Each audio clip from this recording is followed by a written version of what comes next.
Bonjour, nous sommes le lundi 15 avril 2024 et nous allons parler de Notre-Dame. Oui, parce qu'aujourd'hui, ça fait déjà 5 ans, jour pour jour, que Notre-Dame de Paris avait pris feu. Le 15 avril 2019 vers 18h20. Incendie de Notre-Dame. Les images avant-après de la cathédrale, on retrouve l'âme du quartier. Après 5 années de travaux, et oui, déjà 5 ans, ça passe vite, hein. Genre, j'aurais pensé que c'était ça il y a 3 ans ou 4, mais déjà 5. Le visage de Notre-Dame de Paris a bien changé. Les ruines de l'incendie ont laissé place à un chantier titanesque. Oui, parce que la charpente fait avec des chaînes centenaires et qui étaient d'un diamètre d'1 mètre. 15 avril 2019, vers 18h20, une alarme incendie se déclenche sur un chantier au centre de Paris. Personne ne se doute alors de ce qui allait se produire. Un gigantesque incendie se déclare à la cathédrale Notre-Dame de Paris sur l'île de la Cité. Les dégâts sont colossaux et vont entraîner la fermeture de l'une des perles de l'architecture gothique. 5 ans plus tard, la cathédrale renaît tant bien que mal de ses cendres. Oui, je crois que l'ouverture, ce sera pour la fin de l'année. 600 pompiers mobilisés, peu de temps après le début de l'alarme incendie, le feu se propage dans les échafaudages, puis à la charpente, au bois des chênes séculaires qui ont servi à construire l'ouvrage entre les XIIe et XIVe siècles. Oui, ça s'est répandu sur plusieurs siècles, la construction de, de Notre-Dame. L'édifice religieux est situé au centre du paysage parisien, sur une île battue par la Seine, oui, en plein milieu. En tout cas, ce qui a été curieux, c'est que ça a pris très rapidement, comme on peut voir là sur les images.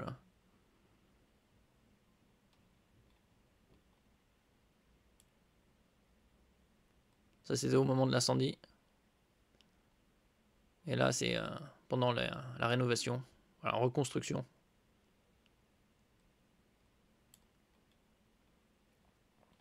À 18h51, les pompiers partent de leur caserne du 5e arrondissement. Ils seront bientôt rejoints par d'autres soldats du feu, aussi bien de Paris que de l'Essonne et de la Grande Couronne sont mobilisés. Au total, plus de 600 pompiers, armés de 18 lances à eau et de nombreux véhicules, ont lutté pendant 15 heures pour éteindre l'incendie. Ça, c'était au moment de l'incendie. Ici, c'est la flèche. Et là, c'est échafaudage et la rénovation. Ils ont fait du bon boulot. Le cœur de Paris est en feu. Corinne s'en souvient très bien. J'avais pris mon lundi afin d'avoir un week-end de 3 jours. Je pensais pouvoir me reposer un peu, puis j'ai commencé à sentir une odeur de fumée. Ce rame mortel. Elle ouvre les volets et aperçoit, depuis son appartement du quai de Tournelle, les flammes. J'ai tout de suite mis les chaînes à feu et j'ai compris. Une fumée jaunâtre.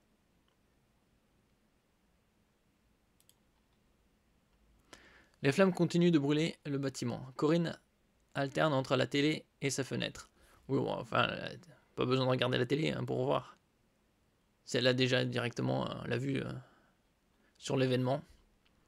C'est en regardant au travers de celle-ci qu'elle voit la flèche du violet le duc s'effondrer.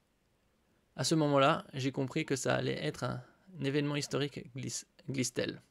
Bon, déjà rien que le bâtiment prend feu, enfin, la cathédrale, c'est déjà historique. Il y en a qui disent que c'était criminel, d'autres que c'était accidentel. Moi, c'est quand même bien curieux que tout ça, ça a cramé très rapidement. À ce moment-là, j'ai compris que, oui, habitant le quartier, elle a pu voir l'évolution petit à petit du chantier.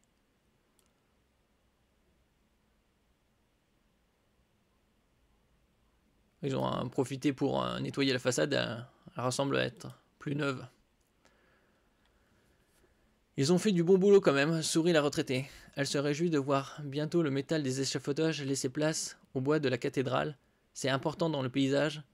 Avec la fin des travaux, on va retrouver l'âme du quartier, se réjouit Corinne. Là, c'est tout l'intérieur de la cathédrale, après l'incendie.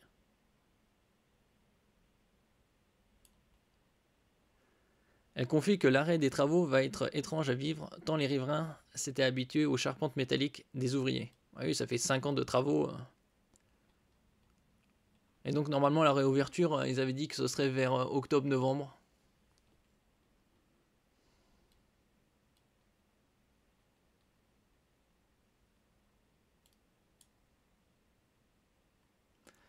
Merci pour votre écoute. N'oubliez pas de mettre un j'aime, un commentaire, de partager et de vous abonner à la chaîne. À la prochaine fois.